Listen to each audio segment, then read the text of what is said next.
secretário-geral do Partido Socialista visitou esta manhã o bairro do Zambojal, palco há uns dias de desacatos na sequência da morte de Odair Muniz, alvejado por um agente da PSP, e foi neste bairro da periferia de Lisboa que Pedro Nuno Santos classificou de momento menos bom a declaração do socialista Ricardo Leão. O autarca de Loures defendeu na reunião de Câmara da semana passada que os inquilinos de casas municipais que participem em distúrbios devem ser despejados sem dó nem piedade. A Judite França é a reação de Pedro Nuno Santos a este caso que queres sinalizar hoje no semáforo político.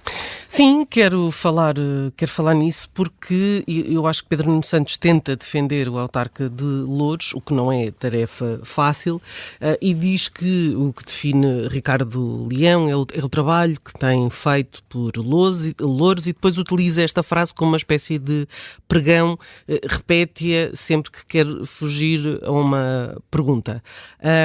E depois lá diz que todos nós temos momentos melhores e piores. Mas o momento de Ricardo Leão foi refletido. Dizer que é preciso, ou que se deve despejar quem participou nos incidentes sem dó nem piedade, não é um momento mau, não é uma frase assim, é uma decisão radical. É acreditar... E vai na sequência de uma recomendação do Chega, que foi analisada. Exatamente. É, no fundo, acreditar que as autarquias possam penalizar condenados, retirando-lhe as casas, e lá está, votar essa recomendação ao lado do projeto do Chega, que, aliás, o Chega, depois aqui a Rádio Observador foi mais longe, que chegou a falar em condenados por violação e pedofilia. Portanto, não só no caso dos incidentes que aconteceram há 2 semanas nos ditos bairros. E Ricardo Leão acredita que é possível, enquanto senhorio Estado, despejar uma pessoa que foi condenada. Portanto, não é preciso, condenar não basta, fazê-la cumprir pena não basta, é preciso uma espécie de uma dupla pena. Sendo que o normal é pensar que alguém que foi condenado e cumpriu a sua pena, qualquer que seja a pena que o tribunal entendeu que devia aplicar, essa pessoa é reabilitada para a sociedade. Em princípio, segundo Ricardo Leão, deve ser mais marginalizado. Portanto, deve ser alguém sem qualquer tipo de recuperação possível. E depois há perguntas óbvias, que é o que acontece com a família, o que é que acontece com os filhos, pagam pelos crimes dos pais, e se morarem também com a avó. Quer dizer, há uma série de questões aqui que a não ser que tenham sido completamente irrefletidas, tenha sido, não sei, alguma coisa que se lhe deu, não consigo entender como é que não há uma série de perguntas que não vêm depois desta recomendação do Chega. Atenção que Ricardo Leão tem levado, entre aspas, com esta polémica toda, mas porque ainda não se lembraram de perguntar ao Primeiro-Ministro. Porque o PSD votou a favor também. Portanto, se Pedro Nuno Santos tem de reagir, eu acho que o Primeiro-Ministro também deveria reagir, saber se Luís Montenegro concorda com a ideia ou não. A verdade é que Ricardo Leão é Presidente da Câmara e, portanto, tem outro destaque e é por isso que tem sido alvo, enfim, deste frenesim mediático. E depois é perceber quão queimado fica junto da sua própria população, nomeadamente a dos bairros. Para perceber... Deixa-me só dizer que o Paulo Rangel, no fim de semana, enquanto número 2 do governo, rejeitou essa opinião e essa... Sim, mas ninguém falou com o número 2 do PS, portanto também acho que se pode falar com o número 1 do PSD. Acho justo que o Luís Montenegro também se pronuncie sobre o caso. E a questão é, arrisca-se o PS a tê-lo como candidato? Pode ser um risco. Não sabemos, pode ser um risco, pode ser. É presidente também da Federação de Lisboa do Partido Socialista, portanto tem um cargo relevante, para além de ser autarca, tem um cargo relevante, e eu acho que Ricardo Leão está há muito tempo sem falar. Quanto mais não seja para se desdizer, ou para corrigir o tiro, porque eu imagino que haja aqui uma espécie de gabinete de crise a decidir o que fazer com isto. Porque a reação de Pedro Nuno Santos parece-me claro que Ricardo Leão não pode ter uma opinião diferente, digo eu, não sei, calhar pode, e pode achar que esta recomendação de despejar pessoas que é justa e que assim deve continuar e que está em discordância com o secretário-geral.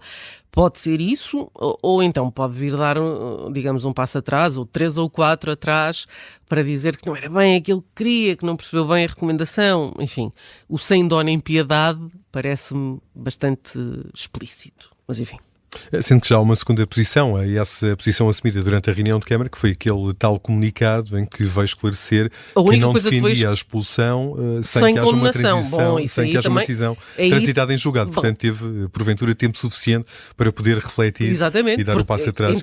Então, sem a transição, sem o transitado em julgado, então... Claro. Mas volta a ser um disparate. Eu não tenho a opinião exatamente que a Judite tem. Eu percebo aqui no enquadramento de total incapacidade comunicacional que talvez Ricardo Leão não quisesse dizer aquilo, mas outra coisa, mas o problema é que depois na correção volta a dizer uma asneira, porque há um outro tema que tem a ver com os regulamentos das pessoas que têm acesso à habitação municipal, tendo em conta que é um bem público para o qual as pessoas pagam uma renda senhorio reduzida. Privado também te permite estragar a casa, não é? Exatamente, portanto, nem a casa do vizinho, em certo. princípio, e portanto, nesse enquadramento isto poderia fazer sentido. O problema é que na correção ele volta a insistir num tema que está completamente fora até da função de um Presidente de Câmara. E atenção que se fosse sem o transitado em julgado,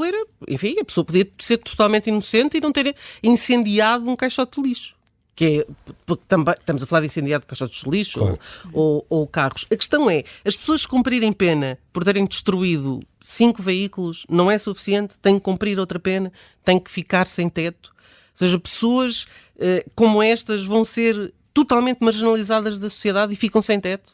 É isto porque das duas uma.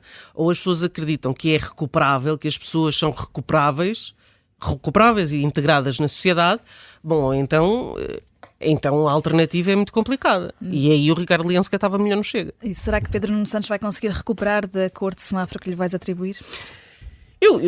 A Pedro Nuno Santos eu vou-lhe atribuir uma espécie de um vermelho envergonhado, porque ele não podia fazer outra coisa senão, enfim, dar aqui uma espécie de... Enfim, uma ajuda a Ricardo Leão. Mas eu acho que Ricardo Leão merece um vermelho muito forte. E vamos continuar a falar de administração interna neste caso, da ministra Margarida Blasco, que depois de ter admitido negociar com as associações sindicais o direito à greve das forças de segurança, recuou e fez saber ao final do dia de ontem, através de um comunicado do MAI, que esta matéria, afinal, não é para negociar. Raquel, Margarida Blasco sai diminuída na sua autoridade? Pois, mais uma vez, eu acho que começam a ser sinais de mais de uma demissão anunciada.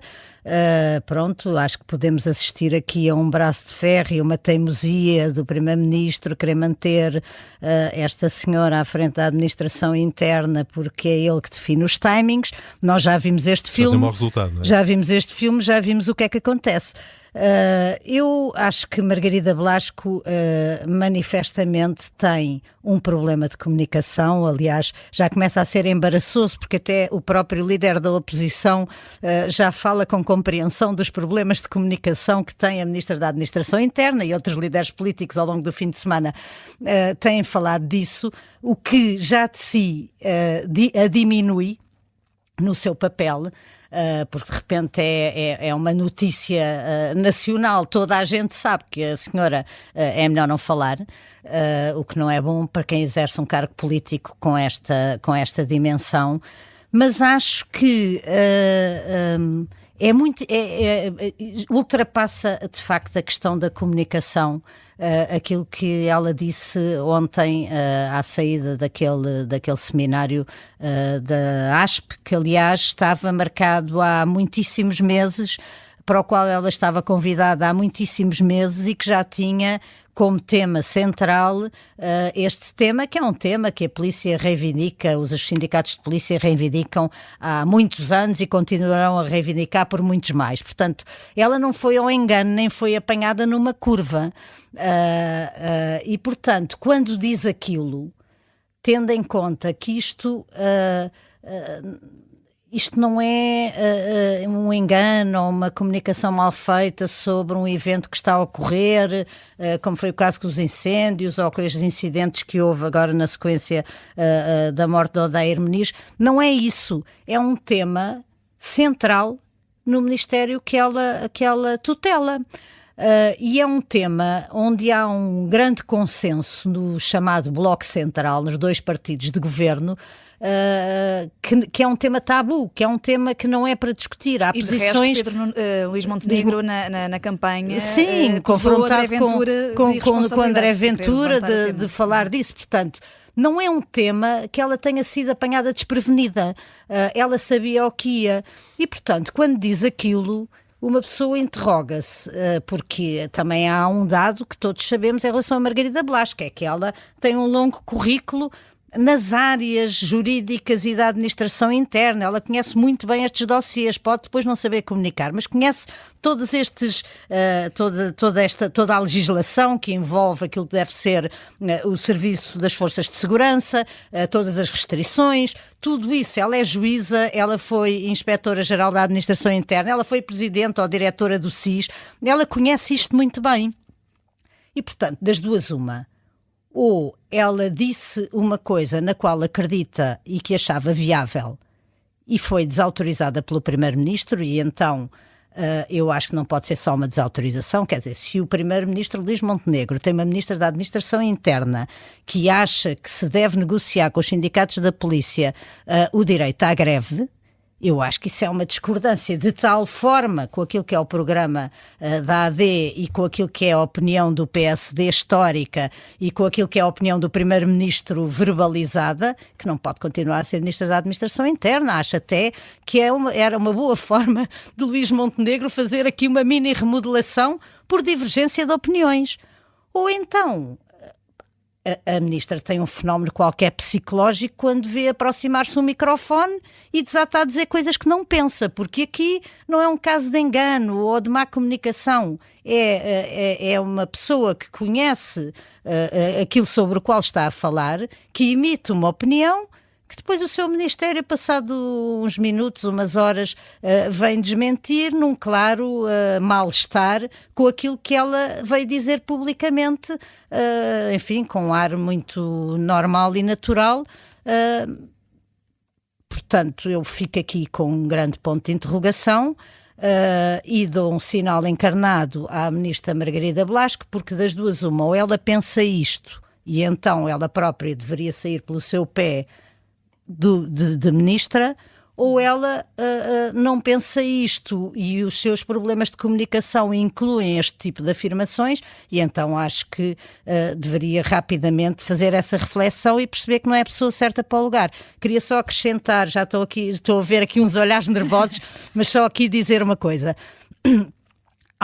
Vale a pena olhar para a história dos ministros da Administração Interna. Ser ministro da Administração Interna num governo é um dos cargos de maior exposição política e onde já vimos experiências com pessoas inábeis que foram até penosos de acompanhar.